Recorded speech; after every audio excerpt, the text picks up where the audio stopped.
Bueno, buenos días a todos, a todas, a todos, ¿cómo están? Hago este ingreso al campus virtual para plantear dos o tres cuestiones en relación al texto de Spin Andersen que quedaron pendientes en las diferentes consultas que tuvimos y que nos interesaba que podamos retomar, pero bastante acotadamente para darles tiempo a que ustedes lean el texto y luego en función de eso respondan los interrogantes. Primero, una aclaración que me parece importante hacer y que en realidad cuando vamos teniendo consultas también lo planteamos, que tiene que ver con que nosotros tratamos de hacer abordajes de temas de discusión o de temas centrales para el campo de la política social. En ese sentido, nosotros lo que discutimos es el estado de bienestar como un modelo, digamos, de intervención estatal en diferentes ámbitos, en este caso en lo social, pero también podemos pensar en lo económico, con determinadas características políticas, y tomamos a Spin Andersen porque es un autor que consideramos clásico, central, para pensar en esa formación histórica. ¿Por qué les digo esto? Porque no queremos que ustedes reduzcan el tema estado de bienestar al texto de Spin Andersen, sino que, en todo caso, el texto de Spin Andersen nos brinda herramientas analíticas para poder pensar este tema tan complejo que es el del estado de bienestar, que como veremos va a atravesar durante todo el año los análisis que hagamos en la materia. Entonces, eso por un lado. Nosotros ahora estamos trabajando particularmente sobre este texto, pero lo que estamos intentando analizar es este periodo que es el estado de bienestar. En ese sentido, yo respondí una consulta por el campus virtual, creo que a una chica que se llama Joana, y le planteaba que si bien nosotros acotamos este análisis a lo que se denomina los 30 gloriosos, es decir, del 45 al 75, el desarrollo del estado de bienestar data desde siglo XVII, siglo XVIII, con los primeros antecedentes de intervenciones del Estado en materia social que van generando, digamos, ciertos antecedentes justamente o precedentes para pensar luego en la ampliación de esa intervención estatal. Entonces, nosotros podemos marcar fases en el desarrollo del estado de bienestar. Antecedentes, que podemos datar desde la Ley de Pobres de Inglaterra en adelante. Podemos marcar una etapa de exploración del estado de bienestar, que es desde fines del siglo XIX, principios del siglo XX, que es con las primeras intervenciones ligadas al seguro social, ¿no? Y la problemática vinculada a qué sucedía cuando un trabajador quedaba invalidado o incapacitado para trabajar o cuando ya no tenía edad para seguir trabajando. Una fase de constitución, digamos, del Estado social a principios del siglo XX, la emergencia de instituciones que comienzan a intervenir en el campo de lo social, y lo que denominamos como la expansión, la explosión del estado de bienestar, que es desde el 45 al 75. Fíjense en el campus virtual que en una respuesta a esta pregunta de esta compañera Joana, ahí yo detallo específicamente estas fases que podemos pensar en el desarrollo del estado de bienestar. ¿Para qué nos sirven pensar estas fases? Para entender que estamos hablando de un fenómeno que no emerge de la nada, sino que hay toda una trayectoria y hay todos diferentes debates que van a generar las condiciones de posibilidad para la emergencia del estado de bienestar.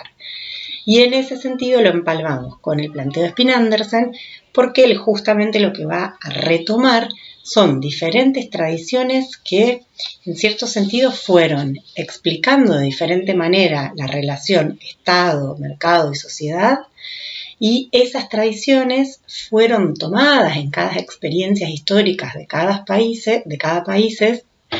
y generaron modelos diferentes del estado de bienestar. Entonces, en ese sentido, Spin Andersen lo que nos invita es a tener una mirada un poco más amplia del estado de bienestar y pensar cómo en cada país, en cada experiencia concreta del estado de bienestar, se desarrolló, se desenvolvió de una manera diferente.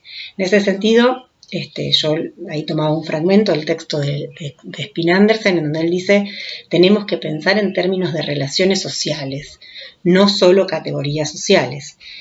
O sea, él dice, mientras cada una de las explicaciones, las estructurales funcionalistas, las institucionalistas, las de clases sociales, nos invitan a mirar una particularidad del fenómeno del estado de bienestar, lo que nosotros tenemos que pensar es en términos de una mirada de relaciones interactivas y pensar cómo se dieron diferentes tipos de coaliciones, de agrupaciones, de organizaciones de diferentes factores en los distintos países que dieron lugar a diferentes estados de bienestar.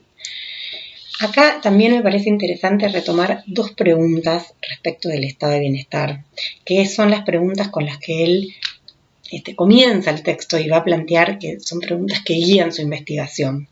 Una tiene que ver con pensar si disminuirá la relevancia de las clases sociales con la ampliación de la ciudadanía y si el estado de bienestar puede transformar estructuralmente o fundamentalmente a la sociedad capitalista y cuáles son las fuerzas causales que hay detrás del desarrollo del estado de bienestar. Entonces podemos pensar que su texto, su análisis, su explicación se organiza en función de estos dos ejes. Por un lado, si el estado de bienestar va a generar la transformación del capitalismo, si va a posibilitar la abolición del capitalismo como sistema económico o como modo de producción, podemos pensar. Y por otro lado, bueno, ¿cuáles son las fuerzas causales que van empujando al desarrollo del estado de bienestar? Y ahí también esta pregunta, que creo que también la hacía Joana, pero que apareció en la clase de consulta por Instagram, de que si las experiencias totalitarias también fueron antecedentes del estado de bienestar.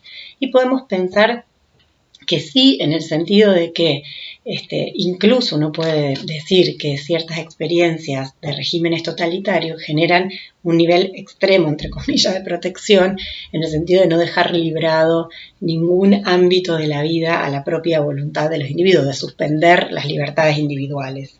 Por supuesto, eso después es cuestionado y en las experiencias que nosotros analizamos del 45 al 75, no estamos pensando en esos regímenes para hablar de la construcción del bienestar, pero sí también esas experiencias fueron antecedentes de los estados de bienestar. De hecho, el autor lo retoma cuando habla de la perspectiva institucionalista y va a decir que en realidad la relación entre estado de bienestar y democracia es una relación tensional también, ¿no? Que ahí incluso podemos pensar este primer interrogante con el que arrancábamos en las primeras clases, que decíamos, bueno, la tensión entre igualdad y libertad es una tensión que se pone en juego en la discusión respecto del estado de bienestar, porque parecería que a mayores niveles de igualdad contrarrestamos las libertades individuales, y eso también lo discutimos cuando discutimos estado de bienestar. Entonces, estas dos preguntas que yo les recupero del autor, me parece que son claves para que ustedes puedan entrar en la lectura del texto.